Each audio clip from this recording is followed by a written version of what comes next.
তুফান মুক্তির আগে কি তুফানের ট্রেলার ড্রপ করা হবে না? একই কি আবার বিষয়টা ঘটতে চলেছে, ঠিক যেমনটা প্রিয়তমা এবং রাজকুমারের সময় ঘটেছিল। ছবি রিলিজের আগে ট্রেলার আসেনি, চারিদিক থেকে লোকজন বলাবলি করলো যে ট্রেলার নেই, ছবি রিলিজ হয়ে গেল, হাউ ইটস পসিবল। সেই একই সিনারিও কি আমরা আবারও তুফানের বেলাতেও ঘটতে দেখছি? এই কোয়েশ্চেনটা প্রচুর সাকিবিয়ান ভাইরা বোনেরা আমাকে করার পেছনে কারণও আছে। আজকে দুপুরবেলা SBF এর কর্ণধার মহেন্দ্র সোনির একটি পোস্ট, এবং তিনি সেই পোস্টটাতে যেভাবে লিখেছেন, তিনি প্রথমত লিখেছেন ট্রেলার এবং সং রেডি আছে, কিন্তু রাইহান রাফি বলছেন, অর্থাৎ এই ছবির পরিচালক রাইহান রাফি, তিনি আর রিলিজের আগে কিছু দিতে চাইছেন না।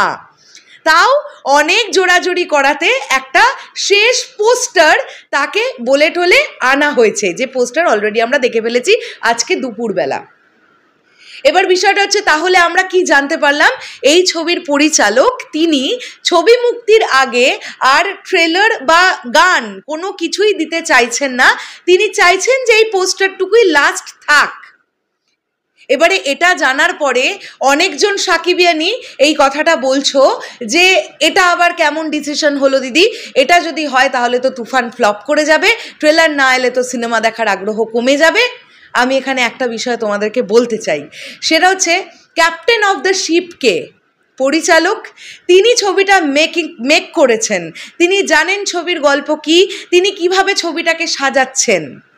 একটা জিনিস আমাদের মাথায় রাখতে হবে বন্ধুরা, ট্রেলারের মিনিমাম ডিউরেশন কিন্তু মোটামুটি 2 মিনিট থেকে 2.5 মিনিট মিনিমাম ডিউরেশন হয়।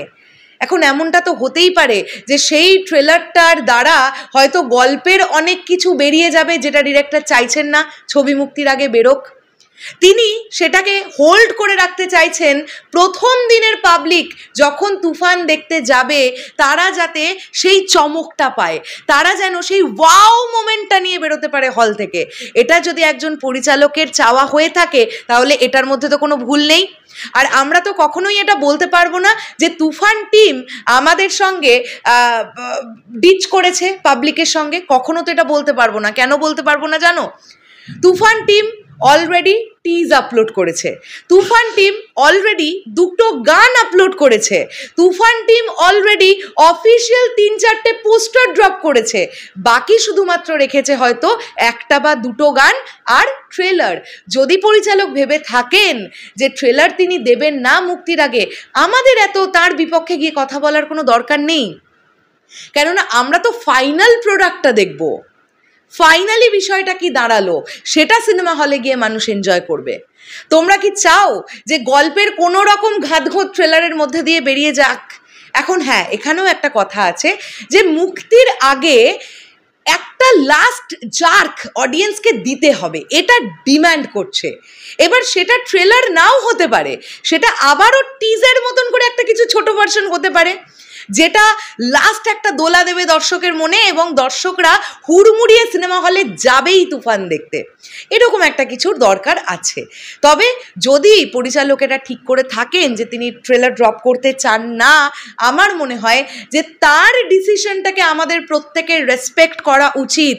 এবং যেখানে পরিচালকের নাম হিসেবে আমরা রাইহান রাফির নামটা পাচ্ছি, তিনি কিন্তু প্রচণ্ড প্রচণ্ড খুঁতখুঁতেভাবে কাজ করেন।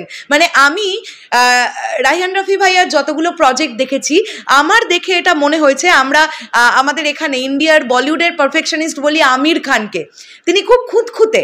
তো আমার মনে হচ্ছে কাইন্ড অফ রাইহান রাফি ওই ধরনের পারফেকশনিস্ট, তিনি কোনো দিক তিনি ছেড়ে যাবেন না, তিনি যেমনটা ভেবেছেন তিনি সবটা দেখাবেন। আর তার জন্যে যদি ট্রেলার ড্রপ করতে না হয়, দরকার নেই। আর তো মাত্র আজকের রাতটা পোহালে 5টা দিনের ওয়েট আমাদের, আমরা হোল্ড করতে পারবো না এই এক্সাইটমেন্টটা। একটা জিনিস লক্ষ্য করে দেখো, তোমাদের মনে আছে কিনা জানি না, আগের বছর যখন কুরবানি ঈদে সুড়ঙ্গ রিলিজ হলো তখন কিন্তু ওই একটা 4 টেস্ট এসেছিল, এবারে সেটাকে টিজ নাম দেওয়া হয়েছে।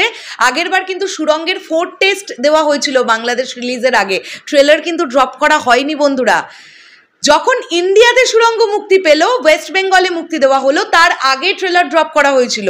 আর আমরা জানি এই ছবিটা ইন্টারন্যাশনালি রিলিজ পাবে কিন্তু 28শে জুন। তাহলে এমনটাও তো হতে পারে যে বাংলাদেশ রিলিজের 6-7 দিন পরে টিম ডিসাইড করেছে যে ইন্ডিয়া রিলিজের ঠিক আগে তারা ট্রেলারটাকে ড্রপ করবে। সেটা হলেই বা প্রবলেম কি? আমরা জানি বাংলাদেশ থেকে এই ছবিটা খুব ভালো একটা বিজনেস করতে আসছে, কিন্তু যে দোলাটা লাস্ট মোমেন্টে দেওয়া দরকার সেটা পশ্চিম বাংলার দর্শকদের সেই দোলাটা দিতে হবে, যাতে তারাও ইন্টারেস্ট নিয়ে সিনেমা হলে গিয়ে ছবিটা দেখতে চায়। তো আমার মনে হয় যে এখানে আমরা বেকার এই প্রতিবাদটা না করে বসি যে কেন এই একই জিনিস রিপিট হচ্ছে প্রিয়তমা এবং রাজকুমারের মতন। নট দ্যাট, এটা যদি আমরা বলি এটা কিন্তু ভুল বলা হবে। তুফান টিম আমাদের জন্য অনেক কিছু দিয়েছে এবং এমনই জিনিসপত্র দিয়েছে যেগুলো নিয়ে কেউ খারাপ কথা বলতে পারেনি। একটা নেগেটিভ রিভিউ দেখাতে পারবে? তুফানের টিজ নিয়ে, তুফানের লাগে উড়াধুরা নিয়ে, তুফানের টাইটেল ট্র্যাক নিয়ে একটা নেগেটিভ কিছু? এখান থেকে আমাদের বুঝতে হবে মেকার্সরা কিন্তু প্রচণ্ড যত্ন করে কাজটাকে করছেন। তাই আমরা দরকার হলে যদি সত্যিই ট্রেলার না আসে, আমি কখনোই বলছি না যে আসবেই না, হতেও তো পারে যে চলে এলো, বাংলাদেশ রিলিজের আগেই ট্রেলার চলে এলো, হতেই পারে। তাও একটাই টিমের কাছে অনুরোধ রাখবো যে যদি সম্ভব হয় ঠিক যেমন একটা টিজ ড্রপ করা হয়েছিল অতটা ডিউরেশনের না হলেও হবে, 1 মিনিটের একটা কিছু দেওয়া হোক, যাতে মানে শেষ ওই ব্যাপারটা যে যেতেই হবে ভাই, রাতটা কখন পোহাবে, তুফান দেখতে যাব। শেষ করলাম ভিডিওটা, দেখা হচ্ছে আবার খুব শীঘ্রই নতুন কোনো ভিডিও নিয়ে। তাহলে এখনের জন্যে টাটা।